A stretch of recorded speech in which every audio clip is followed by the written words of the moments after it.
My name is Major General Allison Mitchell, United States Army. I spent more than 3 decades in uniform, but the words that broke me did not come from an enemy on the battlefield. They came from my father on the day he married his second wife. In front of 100 people gathered in a small town hall, with the music still echoing from the DJ speakers and glasses raised high, he pointed at me and said, "She's nothing but a mistake." The sound in the room snapped like glass. Forks stopped scraping paper plates, laughter froze mid-air, and I could feel the air thicken as if everyone was holding their breath. Some guests looked down at their shoes, others glanced around, waiting to see if it was a cruel joke, but I knew he meant it. My chest tightened as the words echoed inside me, sharper than anything I had ever faced in combat. I stood there holding a cup of bitter coffee, unable to move while the people I grew up with avoided my eyes. My father lifted his arm around Emily, the daughter of his new wife, and smiled with pride as if to erase me from his story. The silence was heavier than the insult. In that moment, with 2 stars on my collar and decades of service behind me, I felt reduced to nothing by the man who had given me my name. The reception was held in a rented hall in a small Virginia town, the kind with linoleum floors that had seen more bingo nights than weddings. Plastic tablecloths stretched across folding tables, paper plates piled with barbecue, and half-empty bottles of Budweiser sweating rings onto thin napkins. A DJ in the corner spun old country songs that made the older folks hum along while the younger ones laughed too loudly, loosened by cheap wine and open-bar beer.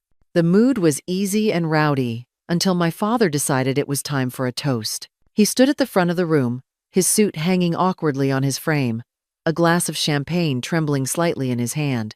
For one fragile moment, I thought he might say something kind, that maybe the years had softened him.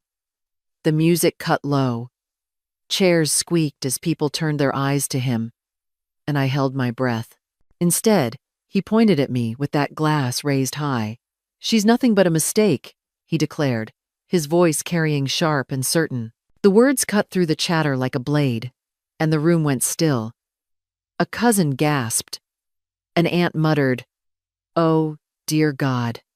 And somewhere in the back, a nervous laugh rose, and then quickly died. He did not stop there. With a puffed chest, he pulled Emily, his new wife's daughter, to his side. She was 26, wearing a pink dress too tight for the occasion, cheeks already flushed with wine.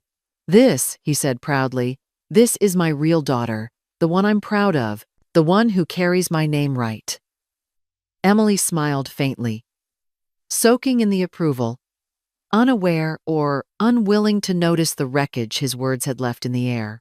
I stood frozen, my fingers wrapped around a styrofoam cup of burnt coffee, unable to swallow. Every eye seemed to shift away from me, pretending to be busy with food or drinks. The silence was not empty. It was heavy, pressing down on me harder than any insult. My father had reduced me, a woman who had spent decades serving her country, to the accident of my birth. The laughter slowly picked back up, but it felt different, strained, as though everyone was trying to stitch the moment back together. I felt the heat rise in my chest, not from anger alone, but from the shame of being erased in front of people who had watched me grow up. That night, I was not Major General Allison Mitchell. I was just the girl my father wished had never existed. I grew up in a small Texas town where the summers baked the dirt roads until the air shimmered. My father was rarely there, and when he was, he had a way of making the rooms smaller with his silence or sharper with his words. He didn't come to school plays or ball games. Most days, he was just a shadow that drifted in and out, never steady, never dependable. My mother was the opposite. She worked double shifts at a diner off the highway, coming home with her hair smelling of grease and coffee. Her shoes kicked off at the door before she even said hello. She was small in stature but carried a backbone that never bent, even when bills stacked up and my father's promises collapsed. Watching her taught me that strength wasn't loud. It was the quiet kind that kept food on the table even when nothing else held. By the time I was 12, I had learned not to wait on my father for anything.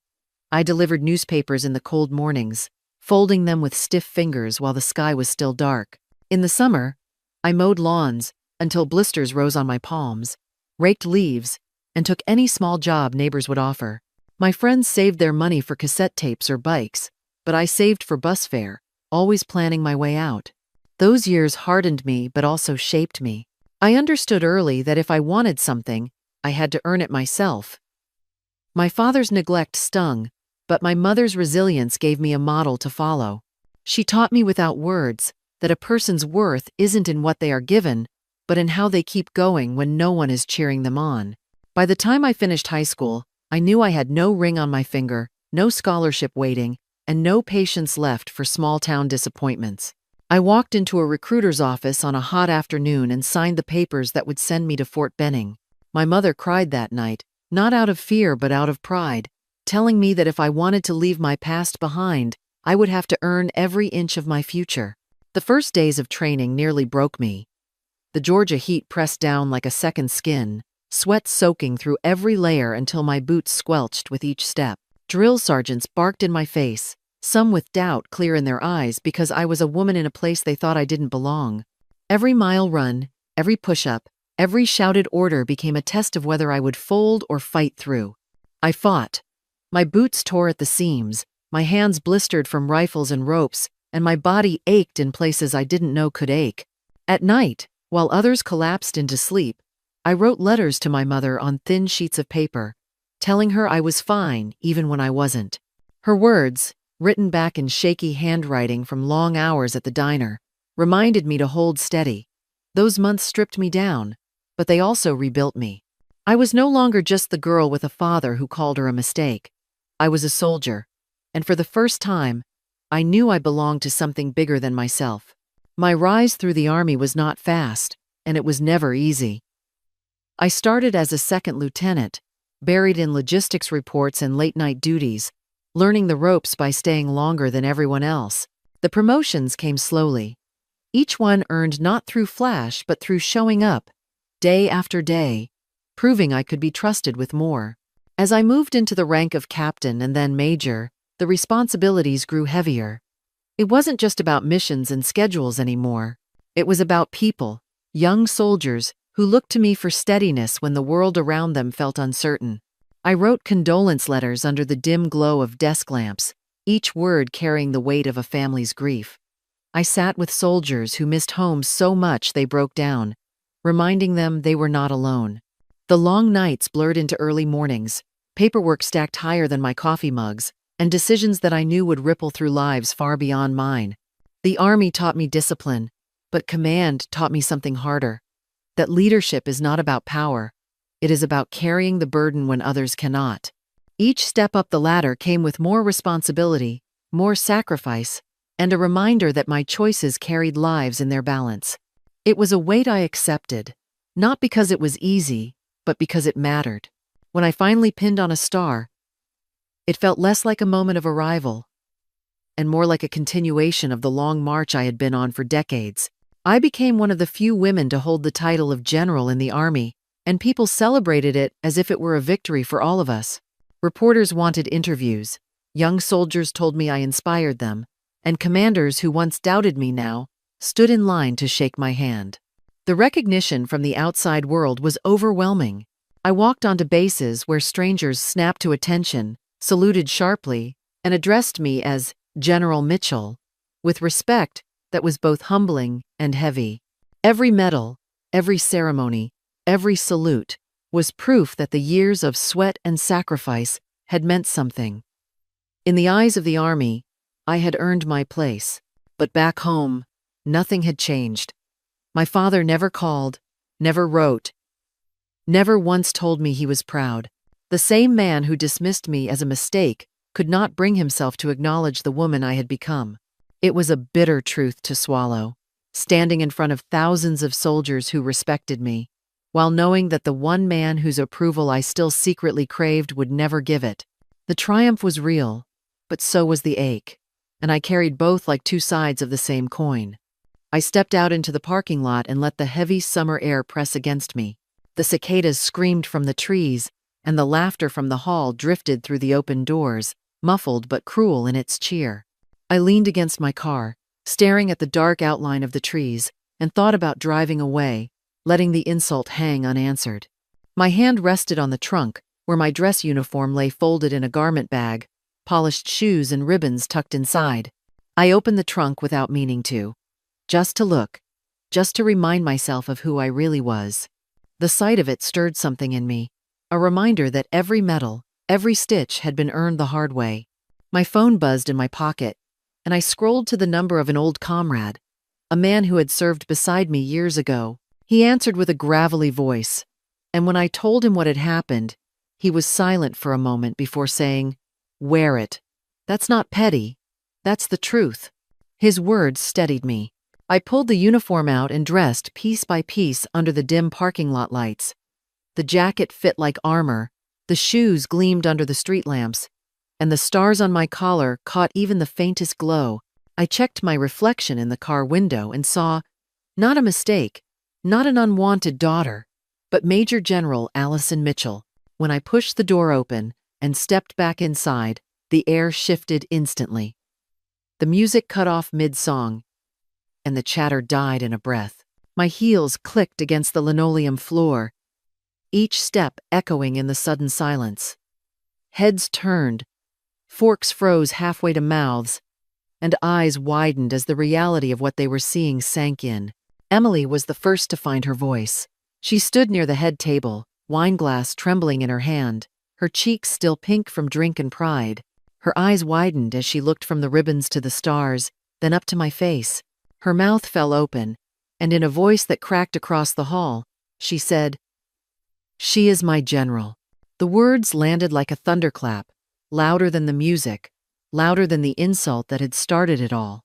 Gasps rippled through the crowd, and even the veterans in the back straightened, their eyes sharp with recognition. I did not raise my voice. I did not need to. The uniform spoke for me, and in that moment, the truth stood taller than any lie my father could tell. For a moment after Emily's words, the hall stayed frozen, as if no one dared move. Then the silence cracked, and I heard a single clap from the back. Aunt Margaret, who had never missed a birthday or holiday call, stood with tears streaming down her cheeks. Others followed, hesitant at first, then louder, until the sound of applause filled the room. A group of older veterans rose from their seats, their backs stiff despite the years, and brought their hands to sharp salutes. Their faces were lined, their eyes damp, but their respect was clear. I nodded back, feeling my throat tighten. This was not pity. This was acknowledgement from men who knew the weight of service and sacrifice. I scanned the room and saw cousins whispering, neighbors shifting uneasily, church friends dabbing their eyes. My father stood by the head table, jaw locked, refusing to meet my eyes. Denise forced a smile that looked brittle. And Emily sank into her chair, silent now, her earlier pride stripped bare. I didn't gloat, didn't speak, didn't need to. The truth was already standing taller than any speech I could give. I raised my glass of water and said only, "To making things right when we can." Then I took a slow sip and let the applause wash over me. For the first time that night, I felt the weight lift from my chest. I turned and walked out, the sound of hands clapping and voices calling my name, trailing behind me like a long overdue embrace. My father never spoke to me that night. He didn't come outside, didn't call me the next day, didn't send a message to soften what had been said. But months later, at a change of command ceremony on base, I spotted him in the crowd. He stood awkwardly at the back, his jacket too loose, his tie crooked, and his hands stuffed in his pockets. When the line of families came forward to greet me, he waited for his turn.